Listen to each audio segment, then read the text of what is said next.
I am here with the one, the only, Chris Petraglia. Welcome, Chris. And I'm not going to say a whole lot about you because you get to talk about yourself. And that's what we all love, talking about ourselves, right? Sounds good. My favorite subject. But Chris is a friend and a neighbor here in Beacon Lake. And I just wanted to start out, Chris, by asking you, where are you from originally? So I grew up in a town called Pelham, New York. It's in lower Westchester County in New York, obviously. My wife is from a town a little bit north of there, and I have been there basically my entire life. About 39 years I was there. My family was there for 75 years. And yeah, it was just time for a change. Okay. And that change wound up being Florida. Were you looking at any other states, any other areas in the country? Yeah, so we considered South Carolina, I believe, around Charleston area. But there was something about the vibe of Florida that we really kind of fell in love with. I visited Charleston. I thought it was great. It's a beautiful place. But when we came down here, we kind of knew. Okay. Okay. And came down here to, obviously you're in Northeast Florida. Did you check out any other like regions in Florida? Not seriously. I think we spoke about maybe Tampa, but we never really, I think, once my wife landed here in St. Augustine, she was like, Chris, this is it. And this is where we need to be. And for me, that was really all I needed to hear. Yeah, fair enough.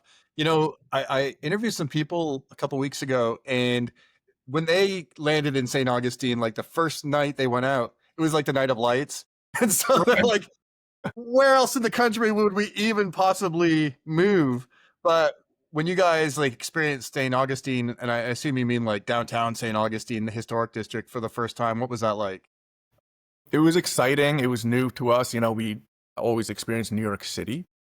So it's a totally different vibe when it's like, hey, this is also a different city with a history that it's unique and it's its own. So I'm a history buff. I was actually a history major in college, believe it or not. But I love that part of it, right? Being around the fort, seeing all the historical buildings, that's awesome to me. So, and then seeing what a fun, lively environment. There's the nightlife, atmosphere, the music. So we were really shocked at how awesome it was. That's great. And so you narrowed down to this area, St. Augustine area. What neighborhoods, what parts of town were you guys considering? So we had heard about Nocatee and we obviously looked into it, but our amazing real estate agent actually advised us to look into Beacon Lake. And we're people who are kind of from small towns. Beacon Lake for us, it had more of a small town vibe. A lot of the bells and whistles that Nocatee had, just a little bit different. And so we ultimately decided that this small town vibe, kind of Beacon Lake community, is more for us. And we still visit friends in Nocatee. We love Nocatee, but we're Beacon Lake people.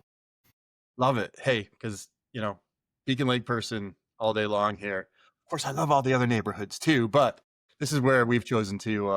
I'd say raise our family, but most of my kids are kind of out of the house right now. You're in a little bit of a different stage. What's your family dynamic look like right now with schools and everything?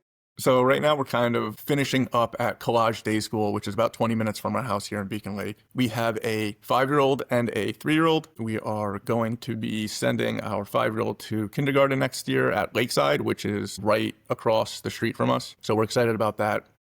And so we're kind of just managing schedules as typical busy parents. And so you guys bought a new construction house, correct? We did, yes. Yeah. So talk me through that process a little bit. Did you guys consider resales, or were you only looking at new construction, only spec homes? What was that whole decision making and process like for you guys?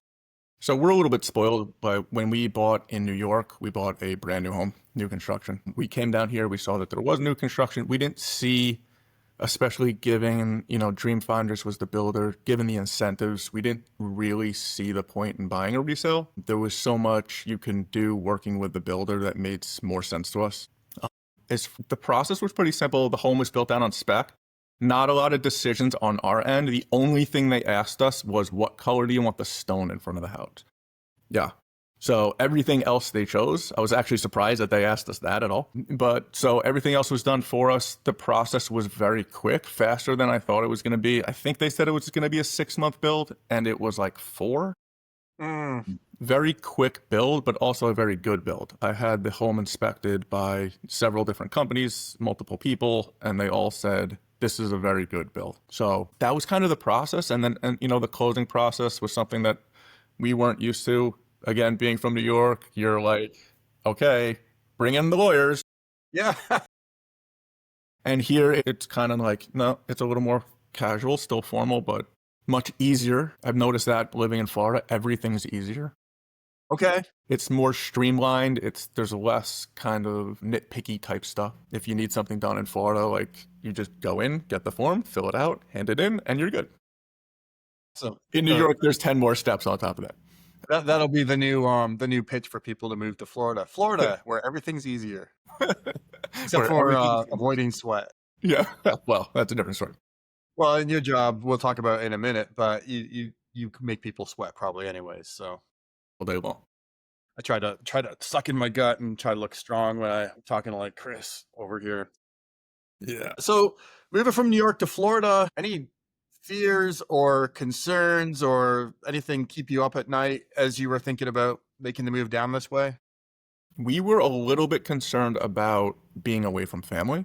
That was our biggest thing. The situation we were in at home, we didn't have a lot of grandparents to help with us, really, to begin with. My parents live all the way out in Montauk, Long Island, so they were several hours away. So that was kind of, putting ease to some of our fears where, it's like, I tell my parents now, I'm like, the flight to Jacksonville is 2.5 hours.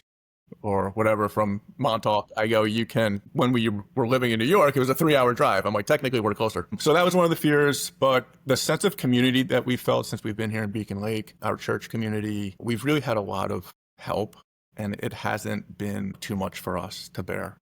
That's great. So where'd you guys land at church-wise? Crosswater Community. Okay. That's over in Nocatee, right? That's over in Nocatee, right near the gas station over there. Near the soccer field as well. Yeah, it's a great church. Highly recommend anyone check it out if they're in the area, new to the area, looking for a church.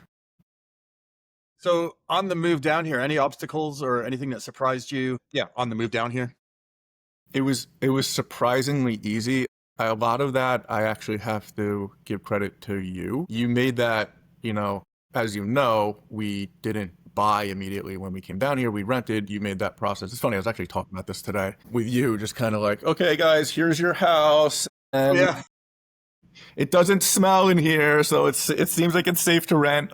So you made that process coming down much easier. I think the vibe also in the community is for a parent moving down with kids and being new to the area, you're apprehensive about talking to people and meeting people because you feel uncomfortable. It's not like that here. Everyone's in the same boat as you are, and they're all in the pool with their kids going like, hi, how are you? Are you new to the area? Oh, we are too. Let's be friends. So that was actually kind of refreshing and put our mind at ease and made that transition a little easier. Well, that's great. What do you guys love most about living here right now? I think just being able to get outside, be active, especially with the kids. I know winters in New York would come around and we'd get snowed in, or even if it wasn't snowing, it would just be freezing cold. We couldn't leave the house. We always felt trapped. Now we've come here and we feel free. Like we can not be stuck in the house. There's 1,000 things to do. Like this weekend, for example, I went fishing. We went and found shark teeth. I went inner tubing. Then we had a nice dinner. The next day, yesterday we were at TPC. We're playing mini golf with the kids. We're on the beach, at the pool. Like you're not doing that in New York. Logistically, you're not doing it. Financially, it's a nightmare. So there's a lot of things that kind of being in this area, you could do so many more things, be active, go fishing, wherever, where it's more difficult to do it in New York. So the same weekend you were shark tooth hunting, fishing, tubing. Where were you doing all that stuff? So Jacksonville Marina has a thing called Freedom Boat Club. I don't know if you've ever heard of it. You basically pay a membership fee. You don't need a boat. It's pretty inexpensive, way less expensive than you think it would be. So you pay a fee and then you could take the boat out, bring your rods, bring your inner tubes, and you're good to go. Okay, so you were inner tubing behind a boat. Yeah. Oh, wow. Okay, that's fun. I was thinking like on the Crystal, the springs, and Right. tube out there. But that's something we haven't done yet. Yeah, we actually really want to do that with the manatees. We actually we're excited to go do that. We got to wait until the kids actually are a little bit older. Okay, and I think the water's always between 68 and 72 degrees. So even in the winter, it just feels warm. In the summer, it feels cool. Love it. Well, that's great. Yeah. So what they say about buying a boat, the best 2 days are the day you buy it and the day you sell it. So it sounds like you guys have hacked it where you get to enjoy the boat without having to endure the middle part. Exactly. Yeah, and that's the pain. That's the pain point for most people. It's not just, it's like, what do I do with the boat now? I got to take it out of the water. I got to put it back in. I got to do. There's like all sorts of different things you got to do. You got to clean it. It's like I don't want that responsibility. Anything, if you had to do it all over again, is there anything that you would do differently? I don't think so. All right. I don't think I'd change a single thing. I mean, really, I think we took our time making our decisions, so that we didn't have to look back on things and say, oh, I think we kind of messed this up a little bit. When we came here, we rented for, I think, 6 months, maybe 8 months.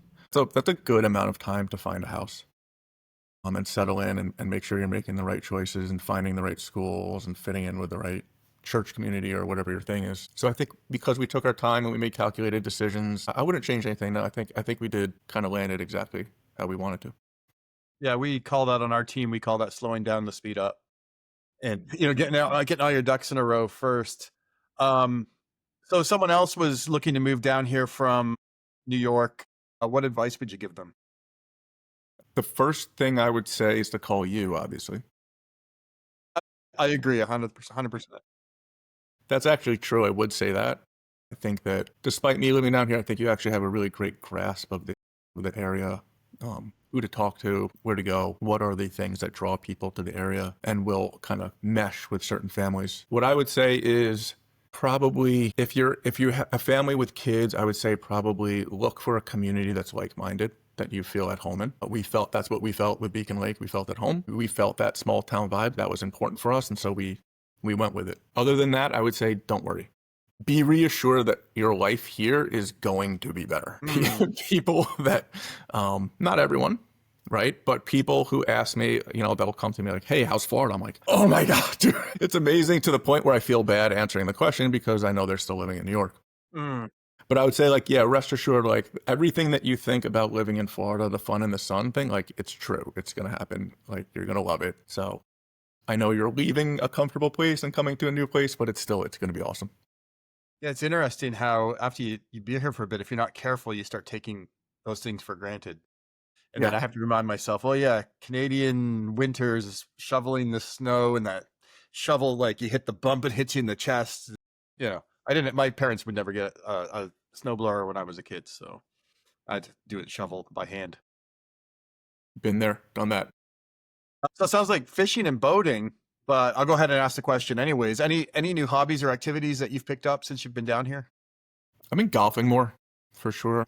This is obviously a state famous for its golf, so I'm definitely golfing more. I'm just outside more, right? All the things that I used to do, I still do. I just do them more here. So that's what I would say. It's like, if I walk back in New York, it's like I still walk here. I'm just doing it twice as much because there's twice as much to do and it's nice out. And so it's the same thing with fishing, the same thing with golf, the same thing. I'm just more active, more out there having fun and enjoying it. Awesome. I love that. I've never quite heard it put that way, but that's great. The things that you were doing before, you're doing them now, just doing them more, maybe more enjoyable, easier access. And I think you said even maybe a little more cost effective too. Oh, way more. Okay. Excellent. That's good feedback. Does Dana golf too? No, I'm sure. Okay. I bought her clubs like 6 years ago. Okay. She's used them once, but yeah, no. Em and I, we're just in the beginnings of empty nesting. So we're trying to like, what activities can we do together? And so golf is high on the list, but it's been so hot. We haven't popped out to try it yet, but pickleball's coming around. Pickleball season is coming around. So. That's right. Well, speaking of Dana, have you found a favorite go-to date spot yet? My favorite is, I think it might be Atlantic Beach, or maybe it's Jack's Beach. There's an Italian restaurant called Salumeria. Okay. They make their own pasta. It's kind of like a small, intimate place, right near the beach, but the food is amazing. I really liked when we we're dating in New York City. There was this place called Pinocchio. It's not there anymore in New York City. It was Upper East Side. And same thing, it was a really small, intimate place, really good Italian food. And this place kind of reminds me of that. So that's my favorite date spot. I need to check that out. Yeah. So, okay, all right, Kay. I always have to ask New Yorkers this for sure. Best local pizza place. My favorite is Serafina's. Okay, yep, on the racetrack. Yep. And down the road from that is Bala's at number 2. Bala's has that the triple threat. Have you tried that thing? They have oh God, did we get that? I saw it on the menu. I don't think like we did. calzone and pizza and maybe garlic knots or In the something box. all in the same thing. Yeah. It's gimmicky, but whatever, it's fun. It is gimmicky, yeah. And every time I'm like, no, I'm just gonna go with the spicy pepperoni. All right. Okay, so one more. When friends and family come to visit, what's the one thing that you absolutely make sure you do with them, that you take them or show them? I would say it's usually kind of in the same vein, right? It's New York crowd. What are they not really able to do, right? So I'll take them to the beach. We'll take them to the splash parks. It's usually something like out on the water, something like that. But yeah, the beach is a fan favorite. So I'm assuming one of the reasons you love the beach so much is because you're so jacked. You love taking your shirt off. And I think your passion probably is helping other people get to that spot where they love taking their shirt off. Yes.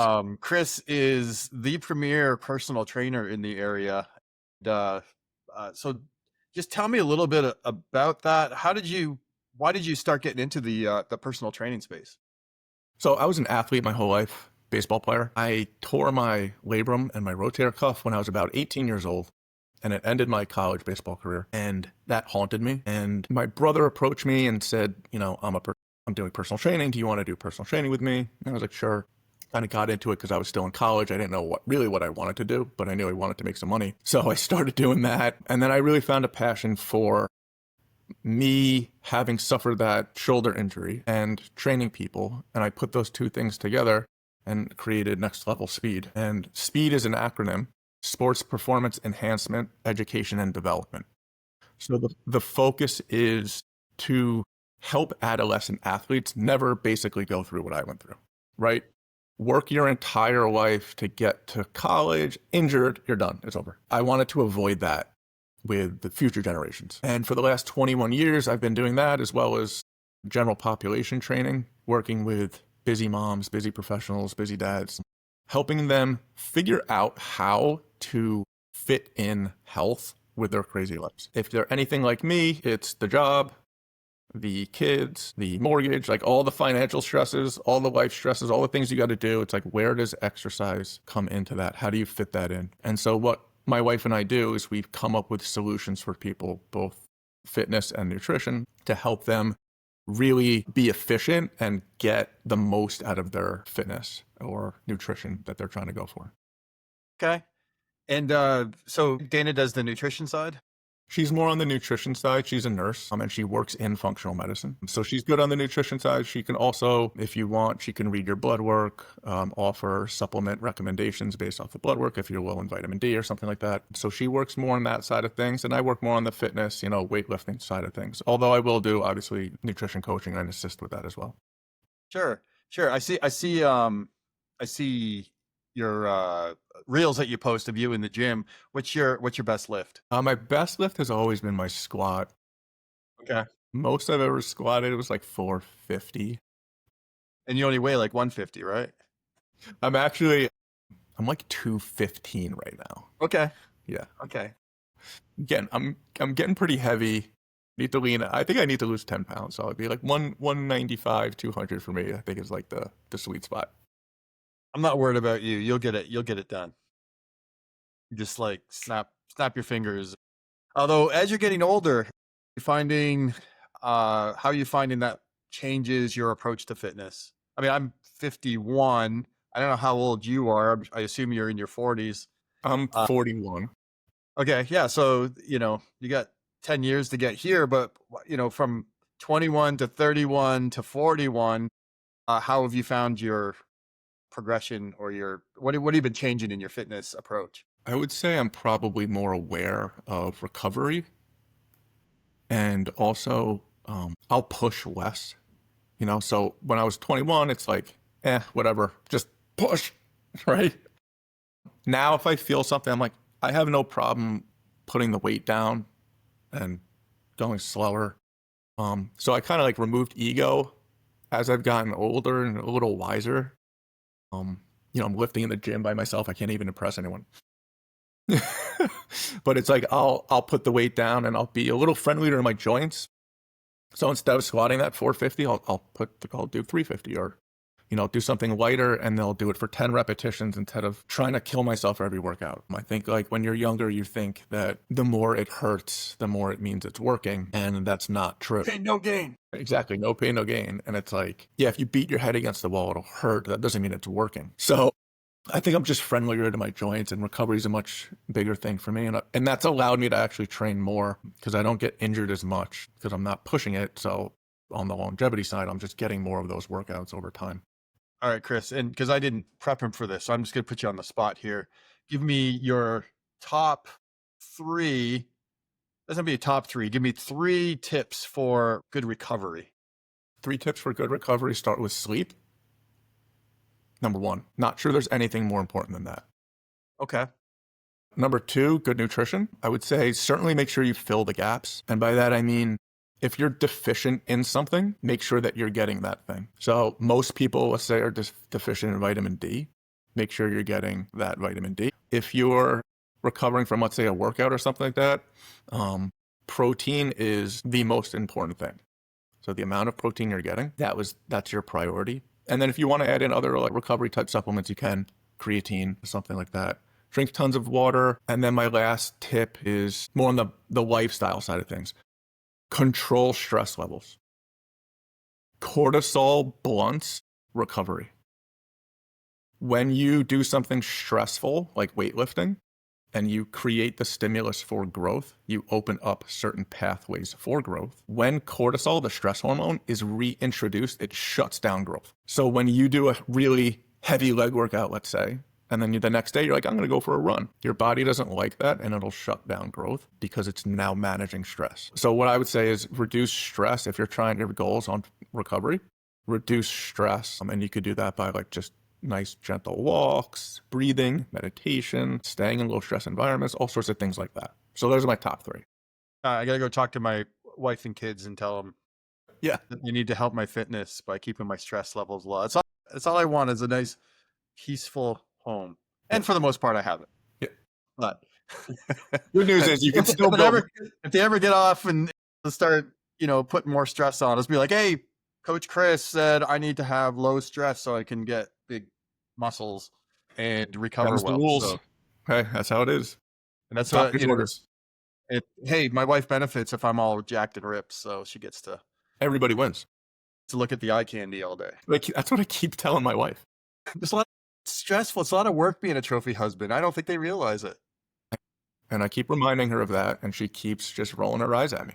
That's a good workout. So if someone wants to get jacked or just get in better shape or just, get better health, I guess, is probably get healthier. How would they reach out to you? How can they connect with you?